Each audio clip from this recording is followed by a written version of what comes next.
Cycle of Life, an awareness campaign to decrease stigma around menstruation. This campaign is designed for women and girls in Rhino Camp Refugee Settlement in Uganda, where the Red Cross provides much needed aid. An example of this are communal latrines. Sadly, over 40% of women and girls don't use these latrines. The lack of usability wastes money, time and resources, and agencies fail to help the most vulnerable. Instead of being the puppet master, the Red Cross wants to co-design with the refugees. Co-designing for menstrual health is difficult. Stigma makes this even harder.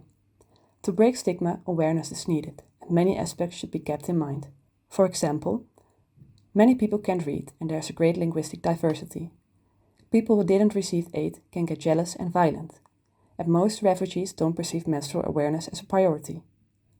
The Cycle of Life is a campaign where the focus lies on creating positive associations around menstruation by connecting it to nature and the cycle of life.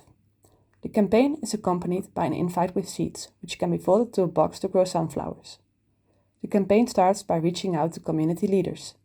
They in turn reach out to the community, where every household receives an invite. The invite is made of compostable paper and holds seeds. It contains simple instructions on how to use it. First, the seed pouch is ripped off. The inside contains seeds and instructions for folding the box. The illustrations of a seed growing into a plant and a baby growing into an adult woman illustrates the meaning of the meeting. When the box is folded, only a bit of water and sand needs to be added. And the seeds, of course. People can bring the seedlings to the meeting or plant it somewhere at home. A Red Cross employee or volunteer starts by explaining the goal of the meeting. The Red Cross wants to co-create, but they can only do that when people talk about the problems they experience. Breaking the stigma is the first step in this process. They start by explaining the biology of menstruation while utilizing metaphors from nature. A community leader or elder is asked to start storytelling from there.